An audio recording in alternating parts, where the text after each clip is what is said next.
नमस्कार, अर्थ नाइन भारत में आपका स्वागत है। और चूंकि चुनाव का विधानसभा चुनाव का बिगुल बज चुका है और बिगुल बजते ही सभी प्रत्याशी अपने अपने क्षेत्र में लगे हुए हैं। और आज हम यहाँ पे आए हैं, पांकी विधानसभा के अभी वर्तमान विधायक हैं और भाजपा से हैं कुशवाहा डॉक्टर शशि भूषण मेहता जी। तो यहाँ पे ये 5 साल से हैं और चूंकि विकास का कार्य भी किए हुए हैं और विकास का कार्य करते हुए में भी जनता की समस्याओं के साथ हमेशा खड़े भी रहे हैं। और आज इन्हीं से जानेंगे कि अभी का इनका 5 साल का जो कार्यकाल बीता वो कैसा रहा और आने वाले कार्यकाल में ये क्या करेंगे यदि चुनाव जीतते हैं तब। विधायक जी, स्वागत है आपका हमारे चैनल में। विधायक जी, सबसे पहला यही सवाल रहेगा कि अभी जो आपका 5 साल का जो कार्यकाल रहा वो कैसा रहा? देखिए, ये कार्यकाल हम विधायक नहीं बल्कि पांकी विधानसभा का चौकीदारी करने का काम किए हैं। हम सेवक की भूमिका में सेवा करने का काम किए हैं। और जो पांकी विधानसभा में अंधेरगर्दी था, दहशतगर्दी था, अपहरण होते थे, अवैध तस्करी होता था, डीलरों से, आप आंगनबाड़ी से, और कहिए कि विभिन्न तरह के ये लूट खसोट कराया जाता था, ठेकेदारों को मनमानी करवाया जाता था, ये सब खत्म हुआ है और लोगों का भारतीय जनता पार्टी के प्रति विश्वास बढ़ा है।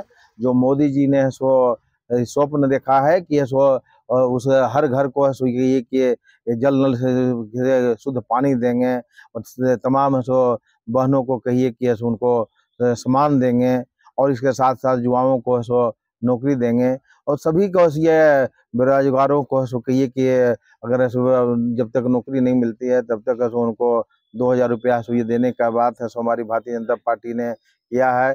ये सब काम बहुत सारा हुआ है, हम लोग काम करने जा रहे हैं जिससे कि पांकी विधानसभा के जनता का विश्वास भारतीय जनता पार्टी के प्रति बढ़ा है। लेकिन आने वाले समय में जो काम बाकी रह गया है उसको पूरा करेंगे। जिसमें काम रह गया है कि आपका पांकी को अनुमंडल बना, लोहरसी को ये प्रखंड बनवाना, ये सब काम रह गया है। इसके साथ साथ सिंचाई परियोजनाएं थी जो कि अधूरा है, उसको हम लोग पूरा करने का काम करेंगे। और जब तक पूरा नहीं हो पाता है तो निश्चित रूप से ये लोगों की महत्वाकांक्षी योजनाएं हैं जब अधर में रहेंगी तो लोग विकास से रुका रहेगा। लेकिन ये हेमंत सोरेन की सरकार ने तो इसको काम को पेंडिंग कर दिया है, लेकिन भारतीय जनता पार्टी की सरकार आने के बाद इसको प्राथमिकता के साथ हम लोग पूरा करने का काम करेंगे, जो कि बहुत ही महत्वाकांक्षी योजना है। और जल में जितनी भी गड़बड़ियां हुई है उनको ये कि पानी लोगों को नहीं मिल पा रहा है, जो 5000 करोड़ रुपया खर्च करने के बाद भी सरकार के तब पर भी नहीं हो पाया, तो इसको हम लोग ठीक ठाक करवाएंगे। इसको हम लोग जांच करवाएंगे, ठेकेदारों को और जो लुटेरे हैं उनको हम लोग उसको काली सूची में डलवाएंगे, उनको रिकवरी करवाएंगे। क्योंकि इनके अंदरगर्दी के कारण जो है आज अभी भी ये पानी शुद्ध पानी कुएं से नहीं मिल पा रहा है और लोगों को एक ये नाले का पानी पी रहे थे उसको उसे छुटकारा मिला है। तो हम लोग बहुत सारा काम बाकी है, बहुत सारा काम हुआ है। और मुख्य रूप से भारतीय जनता पार्टी को जो हमारा उद्देश्य था कि पांकी विधानसभा में जीत दिला करके एक इतिहास रचने का, हम लोगों ने काम किया है और आने वाले समय में भी ऐतिहासिक जीत दर्ज कराने का काम करेंगे। विधायक जी, विधानसभा में आपके विपक्ष का कहना है कि सरकार जो है बिजली बिल माफ की है, मैया सम्मान योजना दे रही है और लोगों को रोजगार भी दे रही है, तो इस पे क्या कहेंगे? रोजगार कितना दिन इन्होंने तो कहा था कि 5 लाख प्रति वर्ष देंगे, मतलब 25 लाख 5 साल में देंगे। आप रिकॉर्ड मांग लीजिए कि 5,000 उनको नौकरी दे पाई सरकार? नहीं दे पाई। मैया योजना की बात है तो इन्होंने कहा था कि सभी महिलाओं को चूल्हा खरीद देंगे 2000 रुपये प्रत्येक माह, घोषणा पत्र में था। अब घोषणा हुआ ये का क्या नाम है आपका चुनाव का, तो उसके पहले 2 महीना 1 महीना का इन्होंने 1000 रुपये कर दिया। ये कहिए कि 58 महीना तक क्यों नहीं दिया? ये तो कहे ठगने का काम कर रही है, किसी प्रकार से लुभाने का काम कर रही है। अब यहाँ के सभी योजना इनका ये कहिए कि धरातल बने तो इनका फेलियर हो गया। और ये हमारी सरकार आएगी तो गोगो दीदी सम्मान योजना के तहत हम लोग उसको प्रत्येक महीना के 11 तारीख को 2000 रुपये 2100 रुपया देंगे, जिसमें कि 25,000 प्रत्येक साल देने का काम करेंगे। और 11 तारीख को जो मोदी जी कहते हैं वही करते हैं, भारतीय जनता पार्टी है सो जो कहती है वही करती है। इसलिए इनका जो है युवाओं को भी ठगा और सब महिलाओं को भी ठगा और सबको ठगा। ये इसलिए ठगे हुए महसूस कर रहे हैं यहाँ के। और पहले जो स्थिति थी वो बदला है और हम लोग सब मिल करके ये झारखंड में भारतीय जनता पार्टी की सरकार बनाएंगे, एनडीए की सरकार बनाने का काम करेंगे। और ये एकदम पिक्चर साफ हो गया है इनकी, ऐसो कहिए कि अंधेरगर्दी है सो खत्म हो रही है, भ्रष्टाचार खत्म होने वाला है। और ये बिना आप कहीं किसी ऑफिस में चले जाइए, बिना पैसे को काम नहीं होता। अब ऐसो आने वाले समय में रघुवर दास के समय में कहिए कि 181 नंबर पर कॉल कोई करता था तो कैसे काम होता था, तड़ातड़ काम होता था, लोग ऐसो ये करते थे, डरते थे। अब उसको क्यों बंद कर दिया इन्होंने? इसलिए कि भ्रष्टाचार करना था। अब इसके अलावा कहिए कि ये इन्होंने ऐसे ये बंद कर दिया, 1 रुपए में रजिस्ट्री होता था उसको बंद कर दिया इन्होंने। तो ये कहिए कि बहनों के साथ इन्होंने ये कि आदिवासी के साथ इन्होंने दगाबाजी किया है, सो ठगने का काम किया। तो इसलिए इनके प्रति ऐसो लोगों का कहिए कि ऐसो ये गुस्सा है सो है, और गुस्सा होना भी लाजमी है। उसका गुस्सा की इजहार 13 तारीख को हो रहा है चुनाव, उसमें ऐसो दिखाई पड़ेगा। और ऐसो इनको ऐसो जमानत जब्त कराने का काम करेंगे हम लोग। विधायक जी, बीते 5 साल में बालू बंद है और एक बार आप बालू को लेकर के विशाल रैली भी निकाले हुए थे पूरे विधानसभा में, क्योंकि उसके बावजूद भी सरकार जो है उस पे कोई अपना प्रतिक्रिया नहीं दिया और ना ही बालू को फ्री किया या फिर बालू को टेंडर किया। तो आज भी लोग बालू को लेकर के त्रस्त हैं विधानसभा में। तो आने वाले समय में आप क्या करेंगे? देखिए, बालू बहुत अति आवश्यक है कोई भी निर्माण कार्य के लिए, चाहे वह प्रधानमंत्री आवास हो, चाहे अबू आवास हो, या फिर किसी का अपना व्यक्तिगत आवास हो, कॉमर्शियल आवास हो, कुछ भी हो। लेकिन हमारी सरकार बनेगी तो ये बालू को हम लोग फ्री करेंगे।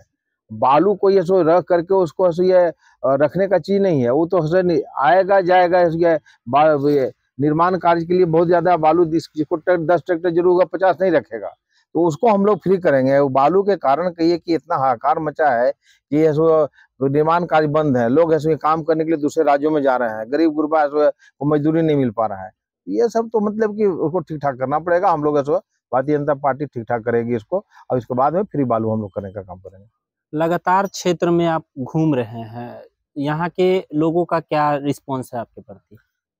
देखिए, हम तो ये महसूस करते हैं कि भारतीय जनता पार्टी के प्रति पूरे राज्य में विश्वास बढ़ा है, एनडीए के विश्वास बढ़ा है। और हम ऐतिहासिक जीत दर्ज करेगी भारतीय जनता पार्टी और पूर्ण बहुमत की सरकार बनाएगी, जिसमें पांकी विधानसभा में भी जो 81 फूलों का माला बनने वाला है ये 23 तारीख को, उसमें पांकी विधानसभा भी एक फूल होगा और यहाँ का भी एक विधायक होगा, जिससे कि हम लोग सरकार बना करके और एक ऐतिहासिक है सो हम लोग ये करेंगे सो को लोगों को उपहार देने का काम करेंगे। विधायक जी, पांकी बराज का मामला आए दिन जितने भी जो विपक्ष के नेता हैं वो उठाते रहते हैं, तो पांकी बराज का मामला अभी तक क्यों नहीं सुलझ पाया? देखिए, ये सरकार की कहिए कि न तो नीयत साफ है न नीति साफ है। आज 2074 में इसका शिलान्यास हुआ था, ये सरकार लटका के रखा है। ये कहिए कि ये वन विभाग का क्लियरेंस नहीं मिलने के कारण सो कहिए कि ये आपका पांकी बराज को चालू नहीं किया गया, लोगों को मुआवजा नहीं दिया गया। हाँ, हमारी इच्छा है कि हमारी सरकार बने तो पांकी बराज का मामला को सो निष्पादन तुरंत करावें, जिससे कि लोगों के खेतों तक पानी जा सके और ये कि लोग खुशहाल किसान हो सके। ये पांकी बराज का मामला गंभीर मामला है, लेकिन सरकार कई उदासीनता के कारण इस प्रकार से रहा है। हमने कई बार विधानसभा में प्रश्न भी किया था इसको ये करने के लिए, चालू करने के लिए, लेकिन सो विभागीय मंत्री जी थे जो कि उस समय जवाब इन्होंने दिया था मिथिलेश ठाकुर जी ने, माननीय मंत्री जी ने, कि इसको हम लोग चालू करेंगे। कि टाइम में हमने पूछा तो कभी कहते हैं कि 6 महीना लगेगा तो कभी साल भर लगेगा, लेकिन ये कहिए कि टाल मोटल करके इन्होंने लटका के रखा। इसको हम लोग जल्दी सरकार बनने के बाद निष्पादन कराने का काम करेंगे। विधानसभा वासियों के लिए क्या संदेश देंगे? हम यही कहना चाहेंगे कि 13 तारीख को जो चुनाव होने वाला है, सभी मतदाताओं से आग्रह करना चाहेंगे कि भारतीय जनता पार्टी के पक्ष में मत करें और पहले मतदान करें तब जलपान करें, क्योंकि इससे राज्य की दशा दिशा है सो बदलने वाली है। और ये तमाम है सो भारतीय जनता पार्टी के वोट ये मतदाताओं के साथ साथ पांकी विधानसभा के जन जन को हक अधिकार पहुंचाने के लिए, उनके सत्ता में भागीदारी दिलाने के लिए आप एक एक वोट, अपना कीमती वोट दें भी, दिलाएं भी, और यहाँ पर पांकी विधानसभा में कोई ऐतिहासिक जीत दर्ज करा करके झारखंड में एक लोकप्रिय सरकार बनाने में सहयोग करने का काम करें। ये मेरे निवेदन है, ये मेरा अपील है। तो चूंकि आपने देखा और सुना भी कि क्या कहें पांकी विधानसभा के वर्तमान विधायक कुशवाहा डॉक्टर शशि भूषण मेहता जी, इनका कहना है कि हम विकास का कार्य किए हैं और आगे भी करेंगे, लोगों के साथ खड़ा रहे हैं और आगे भी खड़ा रहने का काम करेंगे। पांकी जो अनुमंडल बनाने का काम है वो कई बार सदन में उठाने के बावजूद भी सरकार जो है इनकी बातों को नहीं सुनी, क्योंकि राज्य में सरकार भाजपा की नहीं थी। लोहरसी को प्रखंड बनाने की बात हुई तो उसमें भी सरकार की नाकामी दिखी। बालू की बात करें तो बालू पे भी सवाल खड़े किए गए, रोजगार पे भी सरकार पे बात खड़ी हुई, और सरकार जो है मैया समान योजना से लोगों को लुभाने का काम कर रही है, ऐसा यहाँ के पांकी विधानसभा के वर्तमान विधायक का कहना है। क्योंकि लोगों से हम भी अपील करना चाहेंगे कि 13 तारीख को मतदान है और मतदान के दिन अपना मत अवश्य देने जाएं और अपना मत सोच समझकर सही व्यक्ति को यानी सही जनप्रतिनिधि को ही सोचकर दे। आज के लिए इतना ही। देखते रहिए अर्थ9 भारत।